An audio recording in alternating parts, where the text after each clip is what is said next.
O desejado de todas as nações. Capítulo 68.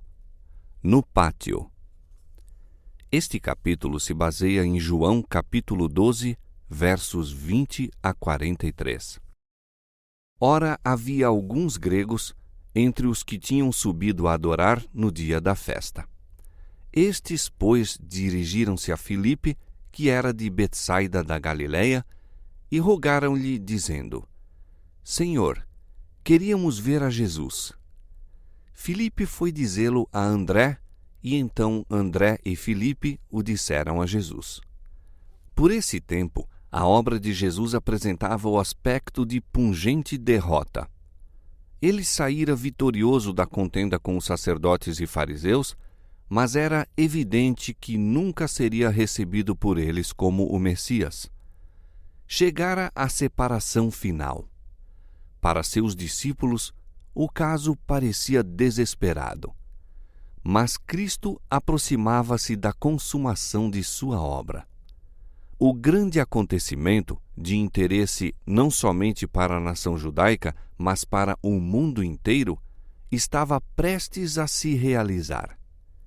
Ao ouvir Cristo o ansioso pedido, queríamos ver a Jesus, ecoando o sequioso clamor do mundo, iluminou-se-lhe o semblante e disse: É chegada a hora em que o Filho do Homem há de ser glorificado. Na súplica dos gregos, viu ele um penhor dos resultados de seu grande sacrifício. Esses homens foram do Ocidente para encontrar o Salvador ao fim de sua vida, como os magos tinham vindo do Oriente ao começo. Ao tempo do nascimento de Cristo, os judeus estavam tão embebidos com as próprias ambições e planos que não sabiam de seu primeiro advento. Os magos de uma terra pagã foram à manjedoura com suas dádivas para adorar o Salvador. Assim, esses gregos, representando as nações, tribos e povos do mundo, foram ter com Jesus. Assim, o povo de todas as terras e de todos os séculos seria atraído pela cruz do Salvador. E assim, muitos virão do Oriente e do Ocidente e assentar-se-ão à mesa com Abraão, Isaque e Jacó no reino dos céus. Os gregos tinham ouvido falar da entrada triunfal de Cristo em Jerusalém. Alguns supuseram e propalaram que ele expulsara do templo os sacerdotes e principais e havia de tomar posse do trono de Davi, dominando como rei de Israel. Os gregos anelavam conhecer a verdade sobre a sua missão. Queríamos ver a Jesus, disseram eles. Seu desejo foi satisfeito. Ao receber a petição, achava-se Jesus naquela parte interna do templo da qual eram excluídos todos os que não fossem judeus, mas saiu ao pátio para receber os gregos e teve com eles uma entrevista em pessoa. Chegara a hora da glorificação de Cristo. Ele se achava à sombra da cruz e o pedido dos gregos mostrou-lhe que o sacrifício que estava para fazer traria muitos filhos e filhas a Deus. Sabia que os gregos o haviam de ver em breve numa posição que mal sonhavam agora. Vê-lo-iam colocado ao lado de Barrabás, ladrão e assassino, cuja liberdade seria preferida à do Filho de Deus. Ouviriam o povo, inspirado pelos sacerdotes e principais, fazer sua escolha. E à pergunta: que farei então de Jesus, chamado Cristo? A resposta dada: seja crucificado. Viu nesses estrangeiros as primícias de uma grande colheita, quando a parede divisória entre judeus e gentios fosse derribada e todas as nações, línguas e povos ouvissem a mensagem de salvação. A antecipação desse fato, a consumação de suas esperanças, acham-se expressas nas palavras: é chegada a hora em que o Filho do Homem há de ser glorificado. O caminho pelo qual essa glorificação se havia de operar, porém, não estava nunca ausente do Espírito de Cristo. A reunião dos gentios devia seguir sua morte próxima. Unicamente por sua morte podia o mundo ser salvo. Como um grão de trigo, o Filho do Homem devia ser deitado no solo e morrer e ser enterrado fora das vistas, mas havia de viver outra vez. Cristo apresentou seu futuro ilustrando-o com coisas da natureza para que os discípulos compreendessem. O verdadeiro resultado de sua missão havia de ser atingido por sua morte. Na verdade vos digo que se o grão de trigo caindo na terra não morrer, fica ele só. Mas se morrer, dá muito fruto. Quando o grão de trigo cai no solo e morre, germina e dá fruto. Assim, a morte de Cristo daria em resultado frutos para o reino de Deus. Em harmonia com a lei do reino vegetal, a vida havia de ser o resultado de sua morte. Os que lavram o solo têm sempre diante de si essa ilustração. De ano para ano conserva o seu abastecimento de cereais, por assim dizer, atirando fora a melhor parte. Por algum tempo deve ela estar oculta na cova, sendo cuidada pelo Senhor. Então, aparece a haste, depois a espiga e depois o grão na mesma. Mas esse desenvolvimento não pode ter lugar a menos que o grão seja enterrado fora das vistas, oculto e, segundo todas as aparências, perdido. A semente enterrada no solo produz fruto e esse é, por sua vez, plantado. Assim se multiplica a messe. Da mesma maneira, a morte de Cristo na cruz do Calvário produzirá fruto para a vida eterna. A contemplação desse sacrifício será a glória dos que, como fruto do mesmo, viverão através dos séculos eternos. O grão de trigo que conserva a própria vida não produz frutos. Permanece sozinho. Cristo poderia, se preferisse, salvar-se da morte, mas fizesse-o e permaneceria só.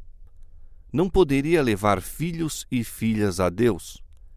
Unicamente entregando a própria vida, podia ele comunicar vida à humanidade. Só caindo no solo para morrer, se poderia tornar a semente daquela vasta colheita a grande multidão redimida para Deus dentre toda a nação e tribo e língua e povo. A esta verdade liga Cristo a lição de sacrifício que todos devem aprender. Quem ama a sua vida, perdê-la-á, e quem neste mundo aborrece a sua vida, guardá-la-á para a vida eterna. Todos quantos desejam produzir frutos como coobreiros de Cristo, devem cair primeiro no solo e morrer. A vida deve ser lançada na cova da necessidade do mundo. O amor próprio, o próprio interesse devem perecer. E a lei do sacrifício é a lei da conservação da vida. O lavrador conserva seus cereais lançando-os fora, por assim dizer. O mesmo quanto à vida humana. Dar é viver. A vida que há de ser conservada é a que se dá abundantemente em serviço para Deus e o homem. Aqueles que sacrificam a existência por amor de Cristo neste mundo, conservá-la-ão para a vida eterna. A vida gasta para o próprio eu é como o grão que se come. Desaparece, mas não há aumento. Junte o homem para si tudo quanto pode. Viva, pense e faça planos para o próprio proveito. Sua vida passará, no entanto, e ele nada terá. A lei do serviço do próprio eu é a lei da destruição de si mesmo. Se alguém me serve, disse Jesus, siga-me e onde eu estiver, ali estará também o meu servo. E se alguém me servir, meu Pai o honrará. Todos quantos carregam com Cristo a cruz do sacrifício, partilharão com ele de sua glória. A alegria de Cristo, em sua humilhação e dor, era que seus discípulos fossem glorificados com ele. Eles são o fruto de seu sacrifício, a formação neles de seu próprio caráter e espírito, eis sua recompensa e será por toda a eternidade a sua alegria. Esta alegria, eles, os discípulos, partilharão com ele ao ser visto em outros corações e outras vidas o fruto de seus labores e sacrifícios. São coobreiros de Cristo e o Pai os honrará como honra seu Filho.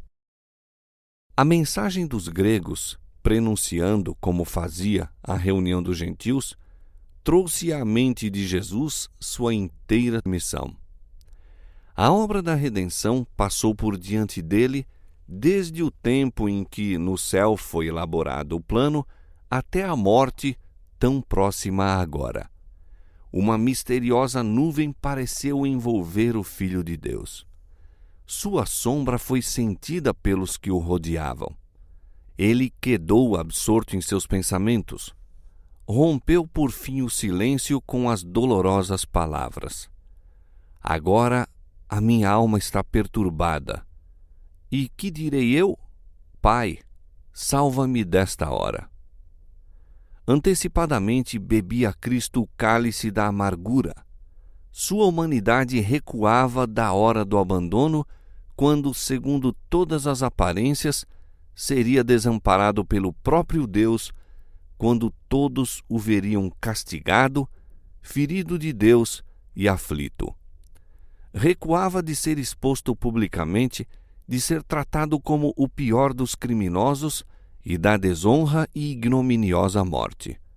Um pressentimento de seu conflito com os poderes das trevas, um sentimento do horrível fardo da transgressão humana e da ira do Pai por causa do pecado, fez com que o Espírito de Jesus desfalecesse, estampando-se-lhe no rosto o pavor da morte. Veio então a divina submissão à vontade do Pai. Mas, para isto vim a esta hora, disse: Pai, glorifica o teu nome. Unicamente mediante a morte de Cristo poderia ser vencido o reino de Satanás. Unicamente assim poderia ser o homem redimido e Deus glorificado. Jesus consentiu na agonia, aceitou o sacrifício. A majestade do céu consentiu em sofrer com o que levou sobre si o pecado. Pai, glorifica o teu nome, disse ele. Ao proferir Cristo estas palavras, veio da nuvem que lhe pairava sobre a cabeça a resposta: Já o tenho glorificado e outra vez o glorificarei. Toda a vida de Cristo, da manjedoura ao tempo em que estas palavras foram proferidas, havia glorificado a Deus. E na provação que se avizinhava, seus sofrimentos divino-humanos haviam de, na verdade, glorificar o nome de seu Pai. Ao ser ouvida a voz, um clarão irrompeu da nuvem, circundando a Cristo, como se os braços do poder infinito se atirassem em torno dele, qual muralha de fogo. Com espanto e terror, contemplou o povo esta cena. Ninguém ousou falar. Lábios cerrados e respiração suspensa, quedaram todos olhos fixos em Jesus. Dado o testemunho do Pai, ergueu-se a nuvem, dispersando-se no céu. Por então cessara a comunhão visível entre o Pai e o Filho. Ora, a multidão que ali estava e que a tinha ouvido dizia que havia sido um trovão. Outros diziam: um anjo lhe falou. Mas os indagadores gregos viram a nuvem, ouviram a voz, compreenderam-lhe o sentido e discerniram na verdade a Cristo. Foi-lhes revelado como o enviado de Deus. A voz de Deus se fizera ouvir no batismo de Jesus, ao princípio de seu ministério, e outra vez no Monte da Transfiguração. Agora, ao fim desse ministério, era ouvida pela terceira vez por maior número de pessoas e sob circunstâncias especiais. Jesus acabara de proferir as mais solenes verdades a respeito da condição dos judeus. Fizera seu último apelo e pronunciara-lhes a condenação. Então pôs Deus o selo na missão de seu Filho. Reconheceu aquele a quem Israel rejeitara.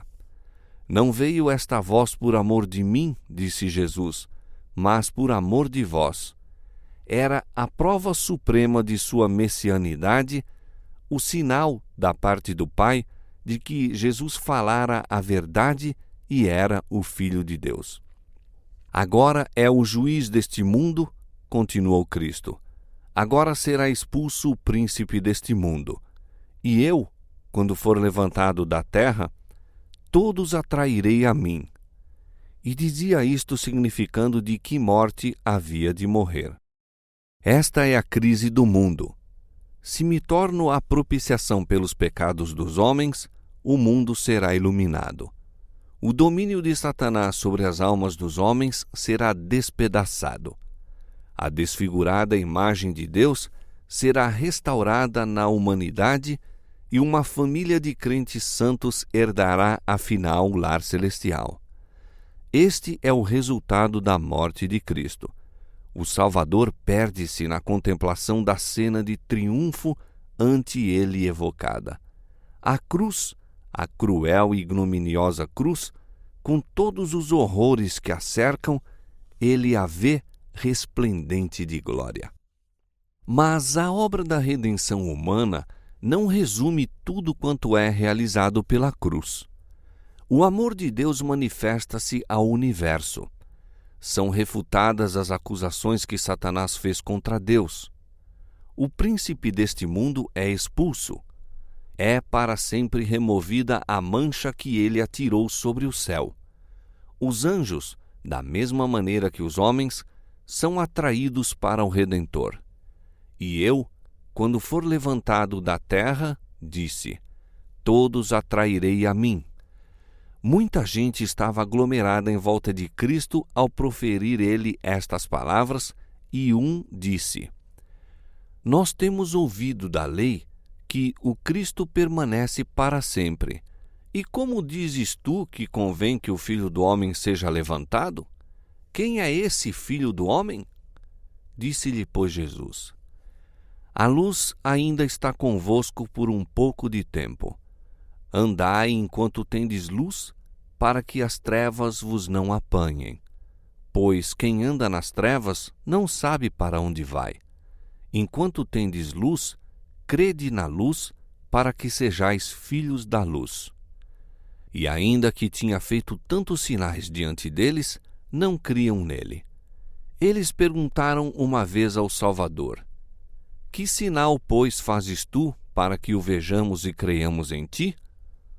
Inúmeros sinais haviam sido dados, mas eles fecharam os olhos e endureceram o coração.